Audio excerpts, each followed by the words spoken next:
ka imaanaya maamulka gobolada waqooyi galbeed weerarka ku haya goboladan Soomaaliyeed Cayn iyo Sool iyo Sanaag bari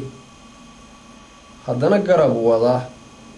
waxa la yiraahdo saxaafadda ee adduunka indhihiisa doonaya inay ku soo jeediyaan ama kaga jeediyaan xaqiiqda kuwaas ay kamid yihiin weerarada qaawan ee caruuraha iyo deegaamada aan shaqo ku lahayn lagu qaadayo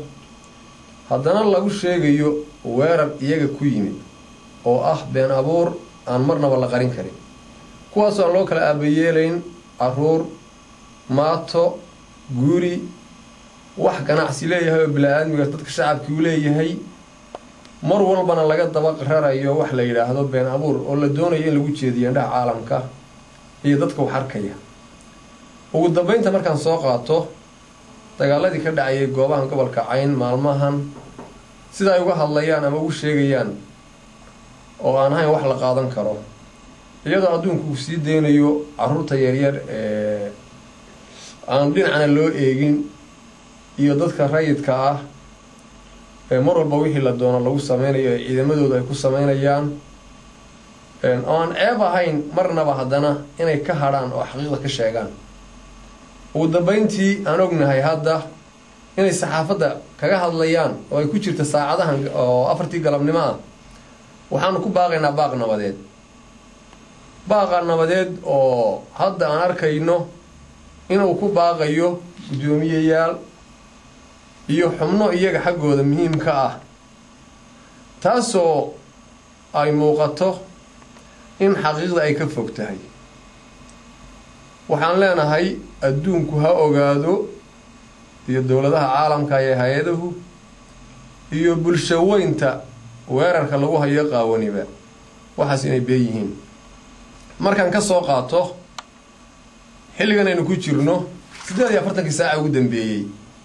shawkii kaga dhacay dagaalkii ugu dambeeyay ee gobolka Cayn deegaamadiisa ay ku soo qaadeen waxaan maqlaynaa saxaafadda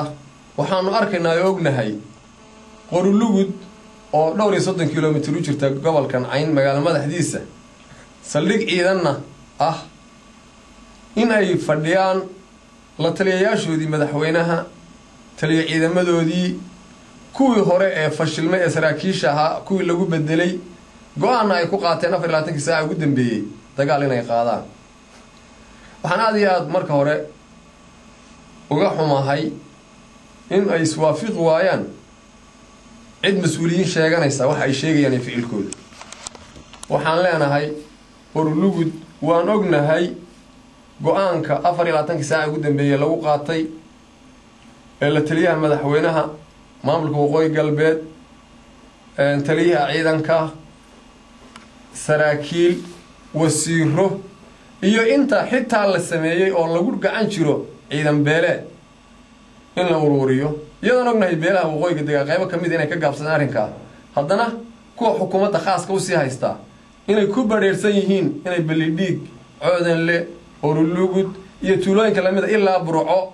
magac qabiil oo qoys wax kaga ururinayaan wax qarsoon ma waxaan leenahay ma cidda soo jeedinaysa baaqa ayaan hadalkeeda iyo mas'uuliyaddeedu iswaafaqsanayn oo waxa mas'uuliyadda iyo go'aanka iska leh xubnaha qorulugud fadhiya ee aan ognahay ciidamadu fadhiga maanta degaan inay ka guureen meel kale u guureen anana aan la soconno waxaan leenahay u diyaar garooba haddaad tihiin dadka ku nool gobolka Cayn Sool iyo Sanaag Puntland kilalka shanaad waxa qaawan ee lagu shaqaynayo ee saxaafaddana beenta lagaga sheegayo arrintaas waxba kama jiraan baaqaas ay soo jeediyeen maamulka gobolada waqooyi galbeed waxba kama jiraan waa seexin leenahay waan idin sheegaynaa baaqaas ugu jeedinayaa indhaha difaaciina deegaamadiina iyo waajibkeedin ku beegan aad gudanaysaan waxaa loo sheegayaa adduunka nabad beena oo daraad ahaa weerarkii u dambeeyay oo isbuuciyadii ka horeysay ahaa oo kuwii kalshaala ahaa waxaan ognahay aan qarsoonayn fanaxood dagaalkii kalshaala ku galay qaxi balidhiig isagii askar la socota fiigihii in imika xilkii loo dhibay aaga waan kugu soo dhaweynaynaa waana lagu diyaar raggaas haysana waa raggii maalintii hore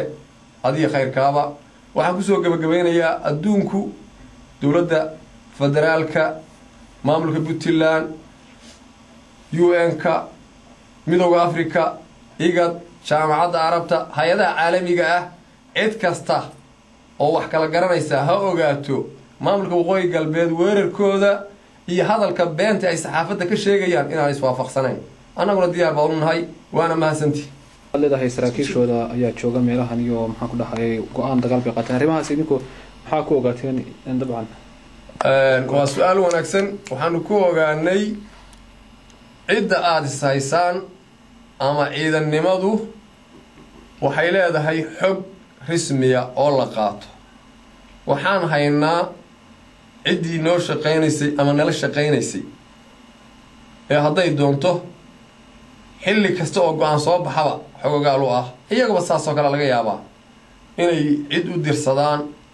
cid kasta oo dawliya ama maamula ama barnaamij ciidan wadata waxay leedahay xog iyo warraadin war xaqiiqa oo aan qarsoonayn weeye oo la ogyahay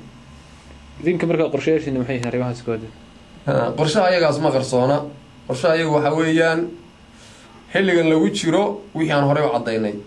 inaan isdifaacayno markaan weerar baahan u diyaargarowna go'aansano qaadayno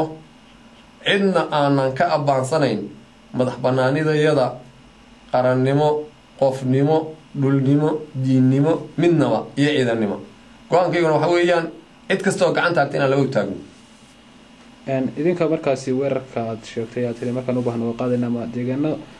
laydinka istikilada ku qaadsan mise macal deegaano aydan lahayn oo kale baad weeraraysa marka ugu horreysa waxaan ognahay magaalada la yidhaahdo Kalshaale Meygaagle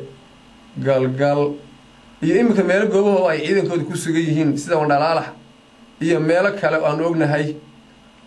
Farasla Gobdheere dhulkaasi waa dhulkii deegaankan markii dowladda Soomaaliyeed ay jirtay iyo deegaan ahaan Soomaaliya markii qarannimadii ka burburtay intuba deegaamada annagu aan leenahay weeye waana goobo ay hadda ku sugan yihiin marka inta taaka aan leenahay annaga ay maqan tahay oo ay ku haystaan wax la yiraahdo awood wax go'aan aan uga laabanayna ma jirto dhulku dadku uu dhaqan buu leeyahay cid wada degan baa jirto nabad ku wada degan dhul aad leedahay baa nabad lagu degi karaa mid aad cid kale leedahay dartiin baa nabad lagu degi karaa laakiin marka la siman yahay taako laguma kala haysan karo khasab inta ay taaka maqan tahay gobollada Soomaaliya Sanaag iyo Cayn ay leeyihiin wixii go'aan aan leenahay way soconayaan hadii Allah insha Allah wana lagu guuleysan doonaa